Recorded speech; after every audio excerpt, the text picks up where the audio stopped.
Hey everybody, Ron Bielefeld, Whistling Wings Photography here with another video. It's been a little while, longer than I had planned, in between doing videos. I'd like to say it's because I've been lazy and just laying around and doing not much, but that is not the case.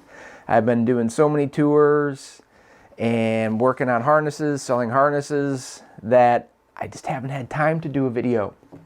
But here I am, and this video is going to be a video about video again, because so many more people are doing video work now with their mirrorless cameras. As we all know, mirrorless has brought around a whole nother realm of video capabilities where you can look through the viewfinder and shoot video, unlike what we could do with digital SLRs just a few years ago. So I want to cover video again, specifically action video for the most part. We'll talk a little bit about some of the slower stuff, but still moving subjects for the most part. I've been using my Canon R3 a lot for video, and why not?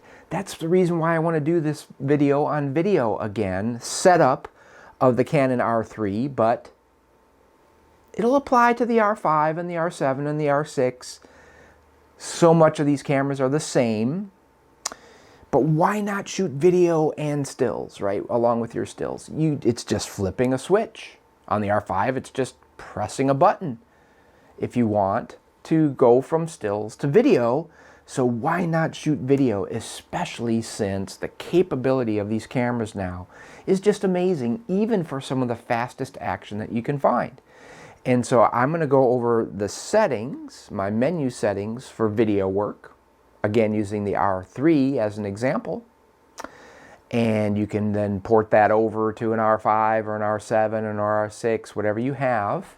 And then I'm also going to talk a little bit about technique that I use in the field. My speed shooter harness system that I make and sell has been just a boon for me for video work, and it could be for you too, I think. So we'll talk about the use of gimbals and the speed shooter harness and fluid heads and how I apply them in the field for not so much smooth, slow stuff, but for fast action. So if you're interested in knowing more, stay tuned.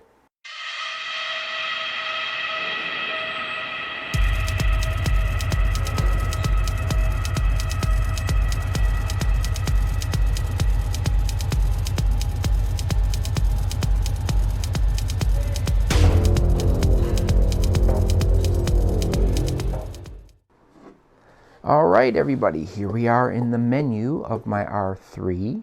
Like I said in the introduction, a lot of this can be ported over to your R5, your R7, your R6, whatever you're shooting, but I'm going to use my R3 because I have found the R3 to be an awesome video camera right along with shooting stills. And so the one thing I really love about the R3, and if you really are serious and you're in the Canon ecosystem, and you're really serious about taking some really great video, the R3 is hard to beat because I'll tell you, the sensor on this camera, I'm shooting video at 25,600 ISO. It's almost dark out, and it is usable. It's really more than usable. It's actually really, really nice. Found the R5 and the R7 not to be that capable at really low light. Once you get some light, it's even better. No problem then, but I love the R3 because of its flexibility, also because of the flexibility of its autofocus systems. Its autofocus system in general, versus the R5, especially the R7 and the R3 are fine. Okay, so once you have enough light, all the cameras do a really great job. The autofocus system, though, and we're going to talk a lot about that because that's really the crux of this for me. The image quality on all these cameras, especially if you're not shooting in really highly demanding situations regarding light, is great. It's the autofocus performance, and I find the R3 to be the best out of all of the Canon cameras that I've used, and I have an R7 and an R5 as well as an R3. I find it to be the best. And so, start out at the very beginning in menu number 1, where we talk about movie record size and what I have set. I'm not going to go over all of the intricacies of all these different settings that you can do, but I will show you principally what I'm doing and why. So if we're in movie record size, you can see that there are some options here, and they're limited. You don't see 8K here. That's because I'm shooting the R3, which can't do 8K. We're not really talking about 8K much, right? If you want to shoot 8K, the R5's your option. But you can see that down here, there's only two frame rates, 119.9p and 239.8p. And that's because, let's go back one menu here, we have high frame rate on. So let's, for right now, disable that and then go back in to our movie record size. And you'll see that now we've got some other options, probably the options that a lot of people are going to want. But we'll talk about why I had it set to high frame rate next. But let's go in here first to the actual resolution that we're going to shoot in. 4KD, 4KU, full HD, that's 1080p. I set it to 4KU because it's really the most popular resolution to shoot in, I think, at this point. If you don't need 4K and you don't want to try to edit in 4K, you can always go over to full HD and shoot in 1080p. But if you're shooting and you want people to use your video footage for things like documentaries or anything like that, you're going to want to shoot in 4K, because just about everything is presented now in 4K, not in 1080p. So that's why I'm in 4KU. Down here now, frame rate, P, right? P stands for progressive versus interlaced, but we don't need to talk about that. What frame rate are we going to shoot in? 60 frames per second, 30 frames per second, 24 frames per second. And why pick which one? Which one are you going to pick and why? Well, for fast action, you want a higher frame rate. If you want things to look smooth and played back in real time, in real speed, the accurate speed that you're filming in, that things are actually happening, you're going to want to shoot in at least 60p. That'll give you everything. It'll give you a smooth look to high and fast action. It'll allow you to record nice audio. That's what I generally shoot in if I'm looking to present my video in real time, in real speed, how it actually looks when it's happening in the real world. Go down next here. Now this is pretty much the quality of the recording. It's kind of like RAW versus JPEG. Yes and no, but we'll just leave it at that for now. And you see that I have my camera set in all I versus IPB. This next one over here is IPB light. I have it in all I. What does all I stand for? Well, I'm not going to take the time here to go into all this in detail. You can look it up on Google, whatever you want to do. But what all I means is that basically every frame of the video that's recorded it contains all of the information that is recorded by the camera. If you go to IPB, it just means that there's different kinds of frames being recorded. There's I frames, which include everything. There's P frames and B frames. And these different frames, the ones before and after an I frame, do not contain all the data that the camera records. It just records some of it. And what that does, of course, is it allows the files to be smaller. So if you don't need all of the data in all of the frames, this is best for editing for a couple reasons. But if you don't need it and you need smaller file sizes, you can go shoot IPB or IPB Lite. I shoot all I because I have a computer that can handle it. I don't really mind the high file sizes or the large file sizes. I'm not shooting 30-minute long clips. I'm shooting 15-second, 20-second, 30-second, maybe a minute long clips at the most. And so file sizes aren't a big deal to me. I use a 1 terabyte card in my R3 when I'm shooting video, so I have plenty of room. And so I like to shoot all I. it's easier for your editing program on your computer to work with all-eye footage as well, because it's got all the data there. It doesn't have to do so much interpolation and all this other kind of stuff. So it's actually easier on your computer system to work with all-eye footage. All right, so that's pretty much that. Now let's talk about high frame rate. Let's turn it back on again, and let's go back into movie record size. And you can see now that we have a 240 and a 120 option here. And this is how I've been shooting a lot of my videos now. 4Ku, 120 frames per second, or 119.9p in all eye. And there's a couple reasons for that. I do a lot of action, and some of it's so fast, like the kingfishers, diving and stuff like that, that it's really hard to pick up the nuances of everything that's going on when you present it in real time. So I like to slow things down, and that's what shooting in 120p or even 240p does for you when it comes to being able to slow the video down when you're working on it, when you're editing it, and then presenting it in slow motion. So I've been shooting a lot of my footage in 120, and some cameras, the R3 for example, just don't shoot audio. You don't collect audio or record audio when you're shooting in these high frame rates. First of all, they're going to sound really funny even if it did record it, because you're going to present this more than likely in slow motion. So slow motion sounds pretty funny. So generally you're putting music over your clips or something like that when you're shooting slow motion. So anyway, this is how I've been shooting a lot of my footage now. Movie cropping, we've disabled that. Okay, so let's just keep moving along here. Over in number 2, there's not a whole lot going on. I have, like I do with my stills, a lot of this stuff turned off.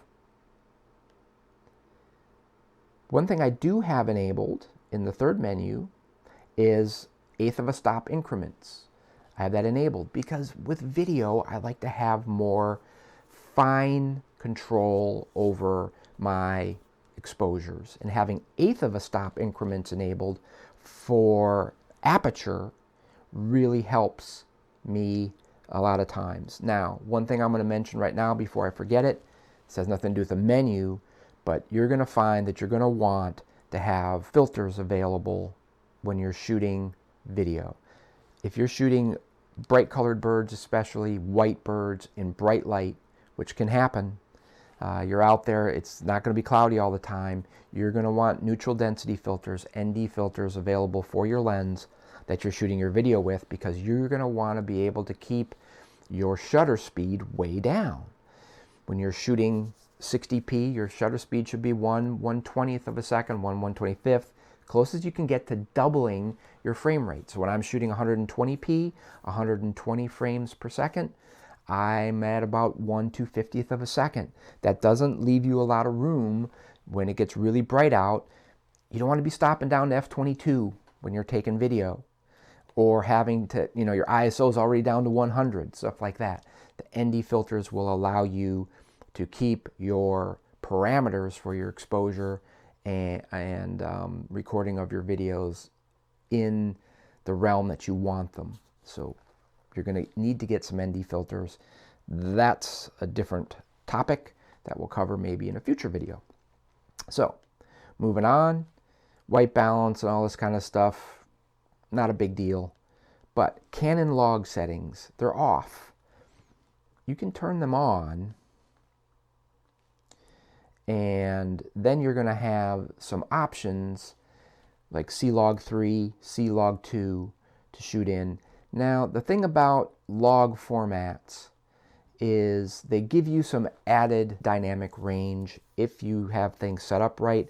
I'm not going to talk about shooting in log right now, because if you shoot in log, then you're going to have to get into color grading when you get into your editing of your video footage. So we're not dealing with that now. So right now, we're just going to leave Canon log off and move on from there. Nothing in here. Menu 5 that I'm going to talk about, because nothing's really set any different than the default. Number 6. Nothing going on there. Number 7, here we go. So IS, image stabilizer mode. You can institute digital IS when you're shooting video. On, enhanced. What do you want here? I keep mine turned off. I've messed with this. I don't see any benefit to it. I may see some issues with it at times, so I keep that turned off. You might want to play with it, experiment with it, see if it helps you out. But for me, nope. So, moving over, power off for temperature. I have it set to standard. At least on the R3, I don't have issues with overheating, even shooting 120p, because I only shoot short shots, short clips. If you're shooting very long clips or in extremely hot conditions, you might want to set it to high so you'll get longer recordings before the camera overheats. But for the most part, I keep mine set to standard and I haven't had any issues. Standby low res, I have that on because when you're not actually recording, it has the viewfinder in a lower resolution setting, saves battery.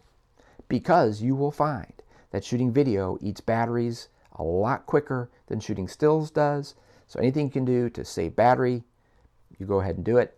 If you're going to be shooting a lot of video, if you don't have an R3 with the built-in grip with the big battery, you might want to get a grip for your R5, because if you're using your i5 a lot for video, you're going to find that one single battery in there isn't going to last you very long. So that's about it in there. We're moving on now to autofocus, and this is the stuff that gets kind of interesting. For those of you who have never shot video or not a lot of video on your mirrorless camera, you will find that autofocus on mirrorless cameras in video does not work anything like it does for stills. It's a continuous servo autofocus if you have it turned on, and it behaves very differently. Fades in and out of focus much slower, doesn't abruptly change focus unless you bump it, I call it. And so you got to get used to different behaviors of autofocus. When you're doing really fast subjects, you want the most reactive autofocus, at least I found it to be the best way to go about it, that you can get. And here's where we're going to talk about settings that I find work best for me in most scenarios when we're looking to do fast subjects that are moving away and closer to you very quickly, transitioning quickly, stuff like that. So, movie servo autofocus you want enabled. You want servo focus. The focus area, you pick what you want. I've got it on a zone right now. I use zone almost exclusively. You're tracking fast subjects, keeping a small, let's say just a single center autofocus area on the subject is not going to work well for video at all. So we use a zone. Subject tracking is on.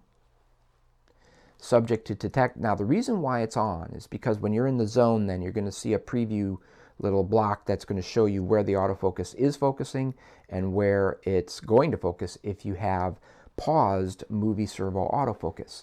And so we'll talk about that, the actual back of the camera and how things are set up a little bit later on as far as buttons and dials and things like that. But subject tracking is on. Subject to track, of course, is animals. I'm not worried about eye detection in video, okay? Not for these fast subjects. Now, switching tracked subjects. I have it set to initial priority right now because I was doing some very slow work recently. But, things that are moving very, very slowly. And initial priority is the best way to go, I found, if you're doing slow stuff. But we're talking about fast stuff. And when you're doing fast stuff, I actually have it to switch track subjects all the way up to switch subject. It makes the autofocus more reactive so that when you get on a fast subject, it gets on it quickly, the instant it sees it. And that's super important. Then you got to, of course, keep it in the zone and toward the center of the zone as best you can. Otherwise, it will switch to background elements a lot. So you got to keep it near the center, but if you do, it'll be fine. But that initial acquisition of the subject can be really, really important, and I find having it set to switch subject all the way up on number 2 to be the best way to go with that. Let's move over to number 2 in autofocus menu, movie servo autofocus speed. you can see that I have this set to something very, very different from the default. Before you shoot and during the shoot, it's fast +2. And that's enabled, and it's always on, and the autofocus speed is all the way up, like I said, to fast +2. Again, this is for fast subjects. You need that servo to work as quickly as possible, servoing in and out as it needs to, as the bird or animal is gaining on you or moving away from you quickly. So for me, fast +2 before the shoot and during the shoot. Before the shoot because you need to get focused before you start actually recording, and then during the shoot to keep that bird or animal in focus as it's moving quickly. Movie servo autofocused tracking sensitivity. I have it again set kind of on the negative side because I was shooting something that was slow. Not if you're doing fast stuff. You want responsive +3. Okay, I found, again, we're setting this autofocus system to be as fast and reactive as possible for very short, relatively clips that of fast action. And this is what I found works the best. Oops, menu went away.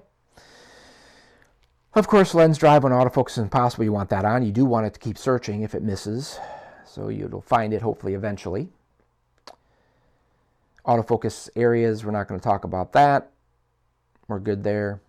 Pick whichever ones, activate whichever ones you're going to use. For the most part, for me, it's video. It's just a zone. So there's not a whole lot of need for switching the autofocus area or method if you're using an R5 that you're using when you're shooting video. I haven't found it to be necessary anyway. Manual focusing, we're not using that for fast stuff, so we don't worry about that. Not much going on in here either. And that is pretty much the really important settings when you're talking about shooting video of really fast subjects. Go down through here and we can look at all this stuff, and this is all pretty much just not important. Let's go in now to how I've got my buttons set up on my camera for video. Very different from the way the camera is set up default for video, and very different than I think maybe a lot of other people shoot video on their cameras. The reason why I have it set up this way is all about muscle memory for me, and I'll tell you why here in a minute. So let's go into custom buttons. We're going to go over to the video side of things, not stills, and we're going to go down to the autofocus on button. And you can see that I have my autofocus on button set to start recording video. I'm not using that red dot button or the red circle button that are in different places on the different Canon cameras. I use autofocus on a lot. The back button when I'm shooting stills. I've got muscle memory built into my brain for using autofocus on a lot, so I know exactly where it is. So I have it set to stop and start the actual recording of video. If we move down to the asterisk button, which is the next back button on the back of the camera, just to the right of the autofocus on button, I have that set to metering in autofocus start. Now, I said autofocus does not work in video like it does in stills. It doesn't. You can't just hold this button down and it's going to get on the bird or your subject, whatever it is, and servo focus. And then when you let go, it stops. That's not how it works. This is an instantaneous focusing method. When you hit it, it'll bump, what I call bump the servo autofocus when you're in video to hopefully grab your subject if it didn't grab it at first. But then you have to basically let it go and let the servo autofocus for video take over.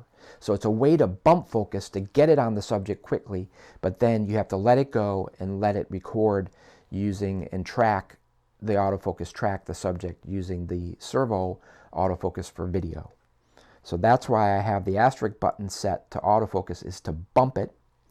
And then the far right back button, the autofocus point select button, I have set to pause and start servo autofocus. This is really, really important for me anyway, because I'll pre-focus, get the servo autofocus of the video to pre-focus on what I want. I'll pause it, thinking that, you know, the bird's coming from over here. I want it in the general realm of the right, focusing on the right distance. And then when I bring the camera to my eye, when I'm getting on my subject, the bird, I get it in the center of the zone, and I'll hit the autofocus point button again to start servo autofocus, and hopefully it grabs the bird.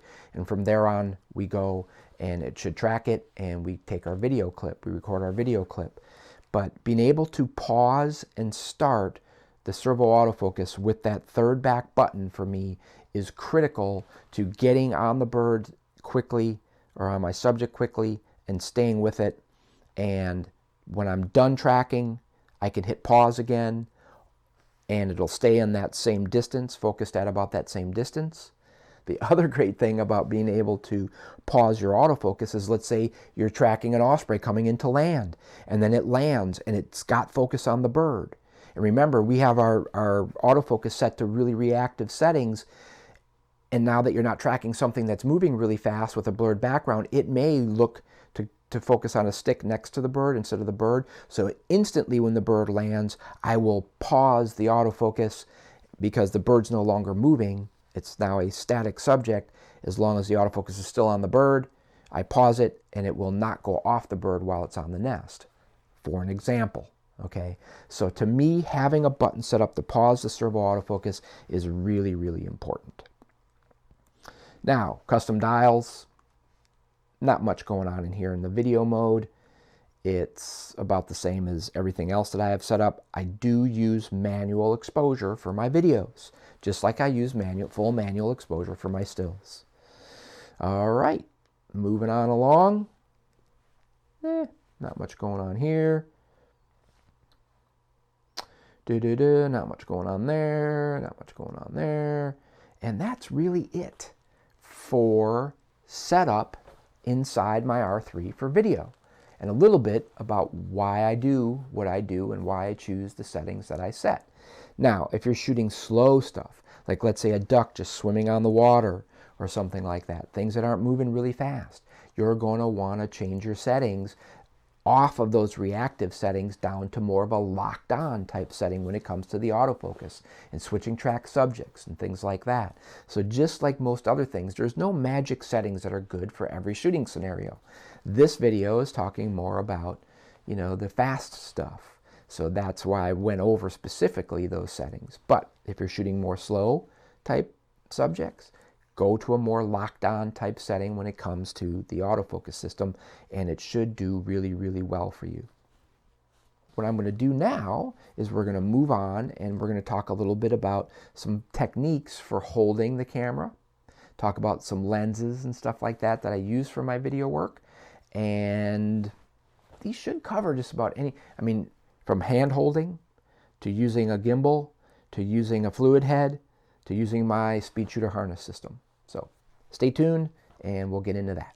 Okay, so one last thing to talk about with respect to this video, about shooting video on the Canon mirrorless cameras, my R3, principally for me. I've got an R5 sitting back here. I've got an R7. You can do it on all of these, and you just have to play around with them because they do vary a little bit in how they perform when it comes to video. But let's talk a little bit about techniques that I use to catch action footage. I did a lot of kingfisher work this winter again, and they are super fast. And we're talking about getting them diving, hitting the water, coming back up with a fish, hopefully, doing whatever else they do. When you do the kingfisher, I would love to be able to handhold. You can handhold video. You can do it with the IS set to mode 2. I find on this camera, the R3, using the R5, using the 100 to 500, using the 600 f4 back here. It works really, really well. Little trick, especially if you shoot in 120 frames per second and you slow things down in post-production and you present in slow motion, any jitteriness is smoothed out. Then in DaVinci Resolve or in Premiere Pro or whatever you use to do your video work, if you've left some room in the frame, you can actually use stabilization in post-processing, and that will help you smooth out your video even more, and you can get it to look really, really good. So just a little tip there. But back to the Kingfisher and shooting from a blind and having to have the lens sticking out of the blind at all times. That means you have to use a tripod. And using a tripod and a gimbal, a regular gimbal, to shoot video can work. But what I don't like about using a regular gimbal, and I don't have one set up here right now, I've got my fluid head on this camera here. The thing about using a gimbal is it's very hard to do smooth starts and stops. So I like to use a fluid head. This fluid head is the Manfrotto 608 Nitrotech. I like it for what I do. It has really good smooth operation in both the vertical and the horizontal axes, and that fluid capability of a fluid head, right? That's for smooth stops and starts. Now, you'll notice I don't have the handle on here. Most fluid heads you see, they'll have a big old handle sticking out here, and you'll have, let's say, your external recorder or an external screen, or you'll have your LCD screen popped out on the side, and you'll be filming video looking at the screens and then panning with the handle. It doesn't work well at all for really fast subjects when they're relatively big in the frame. That's not how I do it. Handle is off.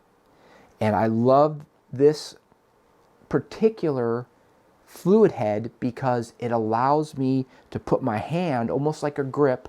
This is the counterbalance adjustment for this head. So you can see I can tilt it down, I can tilt it up, and it stopped. Well, it was set up right. But anyway, you set the counterbalance so that you can tilt up or down and it's not going to continue to move.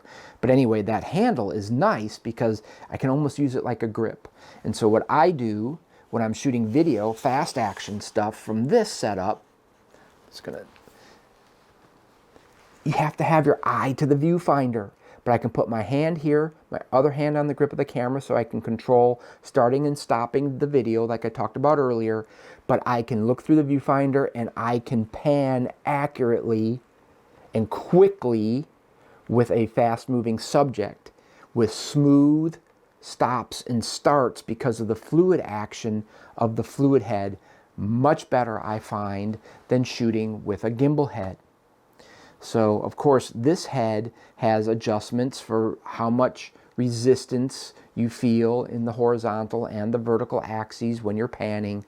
And it has the counterbalance, which works great not only for the 100 to 500, which I have on the R3 right now, but also for even something as heavy as the 600. You know, so it works really, it'll go from 0 to whatever. You know, I've not found it to be a problem whether you have a really light rig on this head or a heavy one. One thing I do have down here is a iFootage, just a very inexpensive leveling plate. I find that is really nice to have when you're in the field, in a blind, in the dark, getting set up. Don't have to worry about, you know, it's mucky down there, it's wet down, I mean, I'm in water. I don't have to worry about setting up the legs and getting everything balanced, everything level. Just use the leveling plate, and then the head itself, they all have bubble levels on here, so that's really easy. You can use the level in your camera even to get that done, so that when you pan, no matter what you do, it's going to stay on a level plane when you're panning. That's really important. But anyway, that's the fluid head and how I use it if I'm going to use a tripod, if I have to use a tripod. If I'm not going to use a tripod, then you can just go ahead and handhold and shoot video. If you're steady, you can do it. Like I said, take advantage of the IS and IBIS in the cameras. Mode 2 I find work really, really well for fast action. It'll help you stabilize things. You can get some really good footage. Now, The other thing that I mentioned is my harness system. It does really, really well for video. And so the key to this whole system is that, well, not a big part, okay, of this system is the fact that you use a mono gimbal head. It is a gimbal head. And the whole point of that is that it balances just like a regular gimbal head. You have a monopod, and that goes into the pouch on the harness. And now the critical part of this system is the stability safety strap. Most people think about it for safety reasons. I think about it a lot for stability because it adds a ton of stability to this system. So now you can shoot video very stable, taking advantage of IS again if you need to, and IBIS in the camera, but you can pan for a long time, long enough for your 15-second, 20-second, 30-second clips that most of us are shooting, not get, and even with a 600 f4, very, very stable, very, very active type shooting can be done with this system without any problem at all. You're not going to get tired, but it adds a ton of stability over hand holding alone. So those are the principal ways that I shoot for video. I hand hold. It's still the most mobile, free way to shoot. If you need to use a tripod, you need the smoothness. You can use a fluid head, but I like to look through the viewfinder for fast subjects. So I am not going to have that handle sticking out. I'm going to have my hand on the head itself and my other hand on the camera, and that way I can look through the viewfinder and pan quickly and accurately. And then, of course, the harness system. So, I think that about covers it. Can't think of anything else. I did cover the 120p thing about it can help you smooth things out even when your video's a little jittery. Remember that. Hey, until next time, have great light, take great images, be safe out there, and I'll see you soon.